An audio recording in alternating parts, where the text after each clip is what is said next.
Merci beaucoup, Florent Beauté. Et on va plus loin avec nos invités. Marianne Chandernagor en plateau. Bonjour, directrice du Salon mondial du tourisme. Merci d'être là. Et puis par Skype avec nous en direct, Linda Lenné, rédactrice en chef de l'éco-touristique. Voyage au pays du surtourisme, une menace, des solutions.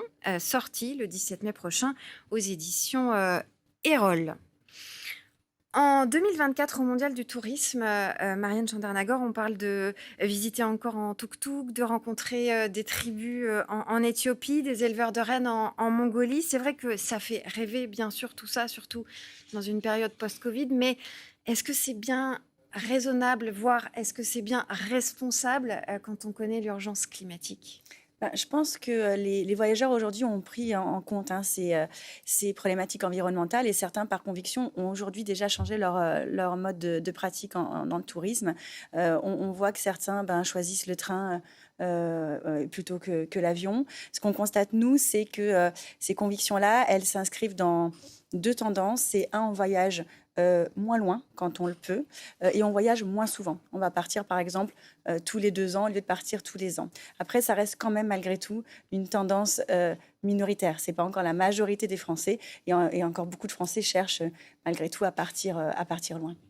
Linda Lenné, c'est vrai que quand on a envie de partir loin, mais de faire attention à son empreinte carbone, c'est difficile de penser au train ou au bateau. Quelles sont les solutions qui existent pour concilier ces envies de lointain et puis son envie aussi d'être un citoyen responsable pour la planète ?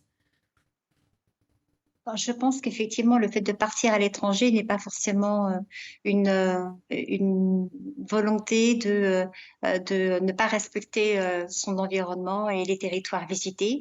Quand si on veut effectivement partir loin, ce qui est important, c'est par exemple de privilégier des vols directs et également de privilégier des compagnies aériennes qui ont des flottes récentes, parce qu'on sait que les avions les plus récents consomment environ 30% de carburant en moins, donc ça signifie également 30% d'émissions de carbone en moins. Et puis ensuite, si on veut effectivement avoir une attitude responsable, il faut désormais bannir les courts séjours en avion, c'est mon opinion.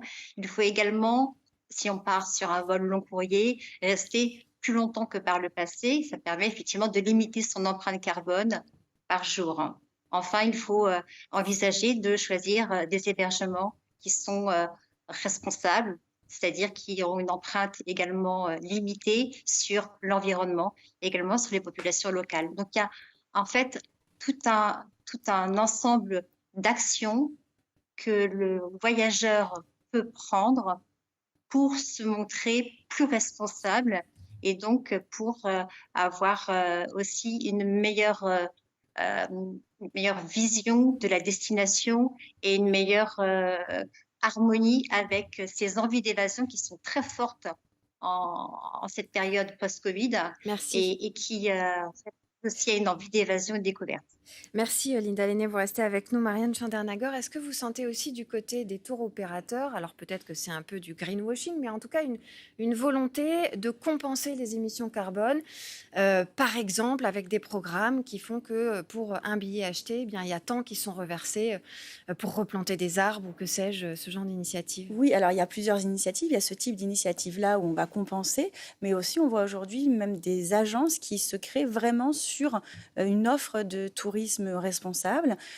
Souvent, alors Linda Lenné l'a dit, sur des séjours plus proches, notamment en France ou même en Europe. Donc aujourd'hui, de toute façon, c'est une demande grandissante du public. Donc il va falloir que les opérateurs s'adaptent et proposent ce genre de séjour. Les voyages en famille à visée pédagogique, c'est une vraie demande avec des expériences scientifiques, par exemple l'archéologie, l'océanographie. Il y a un réveil là-dessus, il y a un sursaut, une forme de prise de conscience aussi quand même finalement. Oui, ça fait partie de ce qu'on vient de se dire. Effectivement, ce qu'on appelle les voyages scientifiques et durables dans leur ensemble. Le voyage scientifique, donc vous l'avez dit, ça peut être autour de la préservation de la faune et de la flore, l'observation des étoiles, des traces paléontologiques, écologique. Donc oui, il y a une demande à ce niveau-là. Ça se fait généralement en petits groupes sur des territoires qui sont moins fréquentés, parce qu'on ne l'a pas dit, mais c'est ça aussi que d'être responsable, c'est d'aller sur des territoires qui sont moins fréquentés, peut-être sur du hors-saison quand on le peut. Ça fait partie aussi des petites solutions. Et effectivement, on a mis en valeur cette année cette thématique du voyage scientifique et durable. Alors, le soleil, la plage ou la montagne, la forêt, qu'est-ce qui plaît le plus aujourd'hui? C'est toujours les mêmes tendances ou on se détourne un peu du playa? Non, il y a toujours quand même les mêmes tendances. Il y a une forte demande évidemment du balnéaire, mais l'attrait pour la nature est croissante ces dernières années. Donc on voit que, on l'a vu, la Bretagne qui reste en tête, ensuite la région sud, l'Occitanie. Donc la nature effectivement prend vraiment une part importante. Et puis on constate nous aussi une tendance grandissante de la thématique de la van life, donc de voyager en van en France ou en Europe, en famille. On a un sentiment un peu de liberté et donc on loue, on achète son van, on équipe son véhicule. Plein de tutos même pour aménager sa voiture, dormir dans le coffre, tomber sans les la tente de banquettes. toit, aménager son propre véhicule. Et ça, c'est une tendance très forte cette année. Et quand on regarde aussi la presse régionale, on s'aperçoit qu'il y a beaucoup de sites français un peu oubliés avant le Covid et qui sont devenus tendance, comme par exemple la route Jacques Coeur dans le Berry ou des endroits vraiment presque oubliés des Français et qui sont redevenus des lieux quasiment de pèlerinage. Oui, et je pense que ça, c'est un effet aussi post-Covid, où on a voulu trouver des lieux où on n'était pas forcément avec tout le monde. On s'est rendu compte aussi que la France était très belle, très riche. On parle souvent de cette diagonale du vide qui n'est pas très positive comme façon de la présenter. Mais ces territoires-là, dont la route Jacques Coeur dont vous parlez, sont effectivement aujourd'hui très prisés. Et quand on parle de Bretagne ou de région sud, on ne cherche pas forcément la côte, mais aujourd'hui l'arrière-pays. Le tourisme de mémoire aussi, c'est quelque chose qui est pas mal en vogue et notamment les 80 ans du débarquement, ça joue, j'imagine. Exactement, c'est la même tendance dont on parlait, c'est ce besoin d'aller découvrir des territoires qui sont peut-être un peu moins plébiscités que d'autres.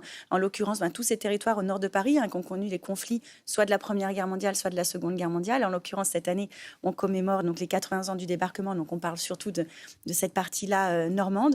Mais on sait que les Français sont très adeptes de vacances culturelles et donc le tourisme de mémoire en fait partie. C'est un tourisme qui permet de se souvenir des conflits qu'on a connus, mais ils en font aujourd'hui une carte touristique. Donc dans tout ça, on voit quand même qu'il y a un petit besoin aussi de retrouver une forme d'ancrage, de racines. Oui, complètement. En fait, on voit bien, c'est typiquement français d'ailleurs, que les Français vraiment sacralisent ces vacances-là, préservent un budget d'ailleurs pour les vacances, même quand dans une période compliquée, ils veulent vraiment sanctuariser ce budget vacances-là. Et parce que les vacances, traduisent... des bienfaits émotionnels, d'être en famille, on rompt avec les tensions du quotidien. Et donc, c'est ce besoin d'ancrage, d'échange, très important pour les Français. Les dieux du tourisme aimeront-ils les JO en 2024? Alors, tout dépend comment on se passe. Si on parle de tourisme incoming, c'est-à-dire des touristes étrangers qu'on va faire venir en France, évidemment, là, ça va être très positif. Mais après, nos touristes franciliens, vont-ils rester à Paris? Sans doute pas tous. On n'a pas encore les tendances là-dessus. Je pense que beaucoup vont quand même fuir Paris pour aller dans d'autres destinations françaises. Après, ça reste les mois de juillet et août qui ne sont pas forcément les mois les plus intéressants en termes de période et en termes de tarifs.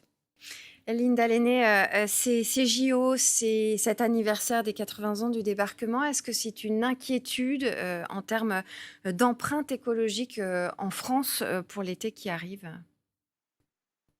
Alors, en termes d'empreinte écologique en France, on verra après les JO. Mais ce qui est certain, c'est que les Jeux olympiques vont effectivement attirer environ 15 millions de personnes sur Paris et sur l'Île-de-France, dont 90% de Français. Donc, ça va être une exposition assez formidable pour la France. Je pense qu'il faut positiver sur l'événement. Il y a eu pas mal de JO-bashing. C'est vrai qu'il va y avoir des difficultés de circulation dans Paris pour les Parisiens, pour les Franciliens. Il y aura également des prix qui seront assez élevés au niveau de l'hôtellerie. Mais néanmoins, on s'attend quand même à beaucoup de visiteurs grâce aux JO. Et il y aura tout au long de l'année, d'ailleurs en France, beaucoup d'événements, on le rappelait à l'instant, qui vont porter le tourisme en France.